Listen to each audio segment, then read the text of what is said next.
Hi, I'm Tal, and in this video I'll discuss the Hebrew vowel system, the Nikkud.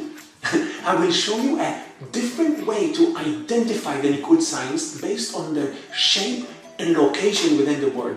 By the end of this video you will be able to understand the basics of Hebrew Nikkud, even if you've never seen it before. So, what is Nikkud?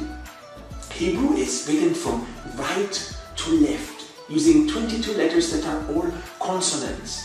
Nikkud is a later addition to Hebrew. The creators of this system were looking for an easy way to identify where the vowels are supposed to be in a written text, but without changing anything in the original script. Nikkud appeared to be the solution. Nikkud is a set of dots and lines that are written over, in between and underneath the letters, indicating the location of the vowels. Though modern Hebrew is written without Nikkud for the most part, there are great advantages to learning how to read Hebrew with Nikkud at first, as it can help you in recognizing and understanding typical structures and patterns, making your learning faster and your journey more enjoyable. Nikkud may look confusing at first, as there seem to be so many lines and dots in different shapes and in different locations. But here is the beautiful thing. While in older versions of Hebrew, different signs represented different ways of pronunciation, in modern Hebrew there are actually only 5 different vowel types, which means that you have several different Nikkud signs representing the exact same vowel. All you have to do is find out which set of signs represents which vowel, and I'll show you how. Let's begin by identifying the 5 vowels and their accurate pronunciation in modern Hebrew. The 5 vowels are A, as in father, A. E, as in pet, E. I, as in meat, I. O, as in more, O. And U, as in zoo, U. A, E, I, O, U. That's it. Now let's look at the Nikkud signs, starting with A. Here's a simple rule of thumb to follow. Almost always, the A sound would be represented by shapes containing lines underneath the letter. It can be a short line, the patach, a line that looks like a plus sign, the kamatz, or even a combination of lines and dots such as the chataf patach, a short line with what looks like a colon next to it.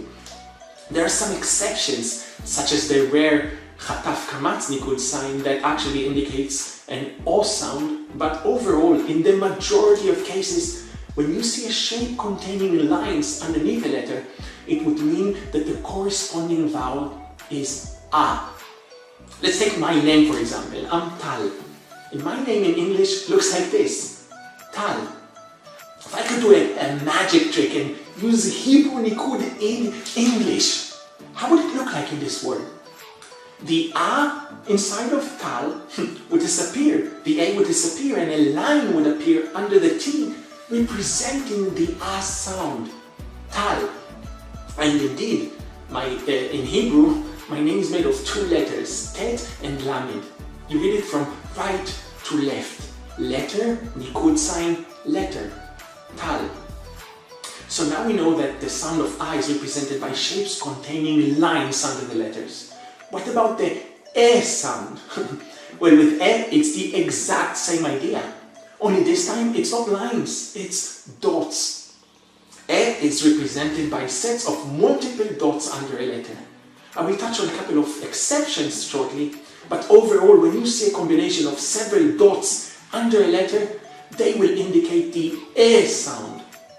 Let's look at the name Rachel. As you can recall, the A and the E are pronounced as A and E in Hebrew in this case. And indeed, in Hebrew, Rachel is Rachel. Resh, Chet, Lamed. Rachel. 3 consonants. With Nikkud, it looks like this.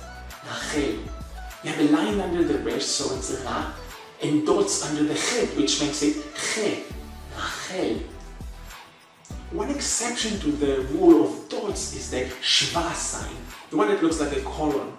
Sometimes the shva indeed indicates an e sound, but in other cases it would actually indicate the absence of a vowel. There are advanced linguistic rules for knowing when and how to pronounce the shva, but for now it's enough to know that this distinction exists. So we have lines under the letter representing a and dots representing e.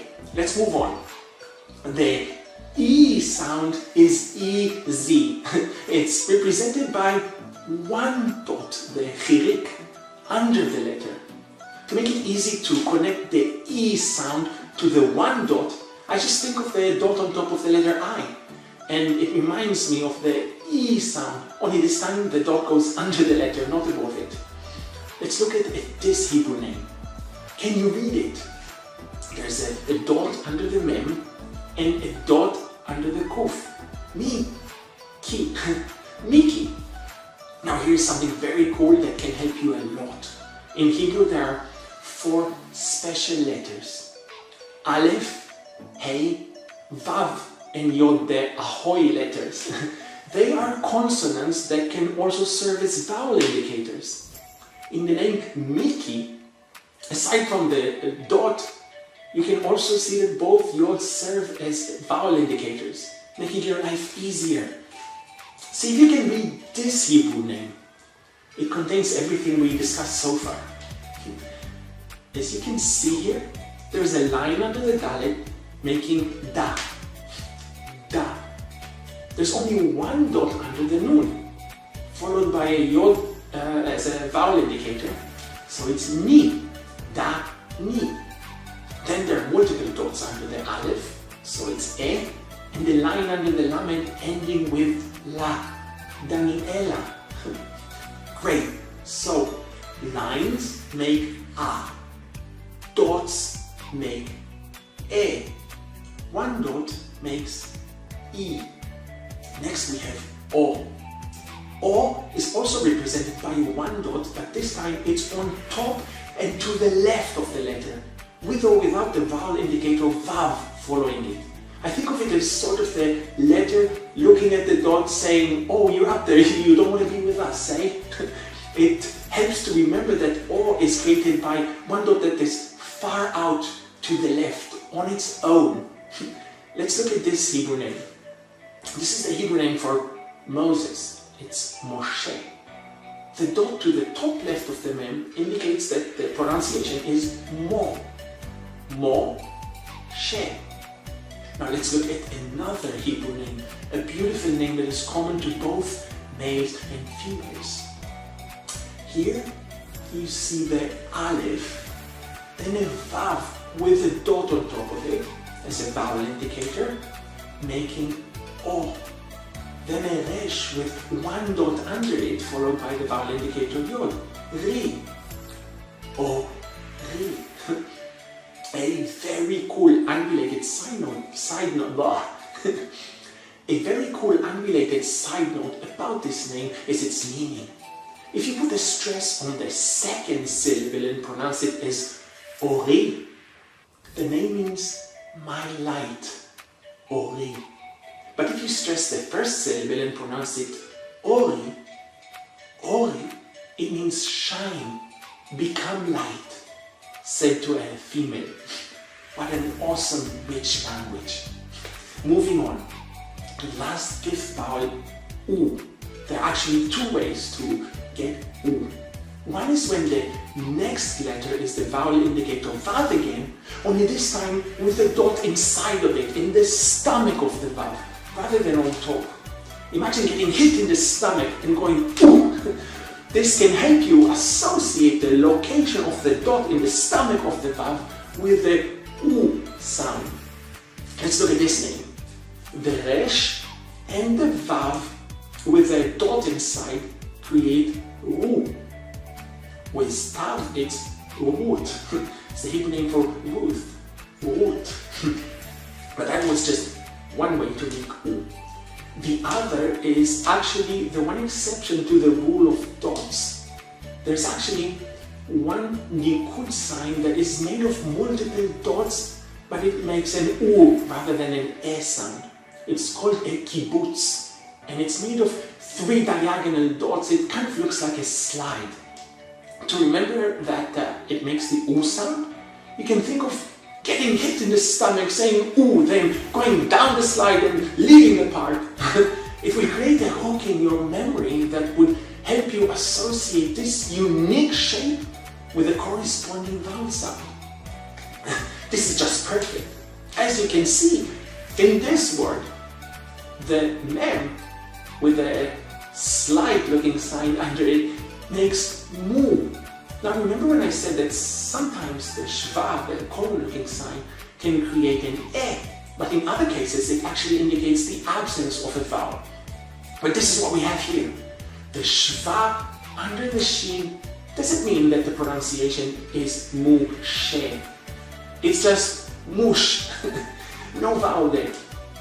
And with lines under the lamed, we have the word mushlam, mushlam, which means perfect. So let's repeat.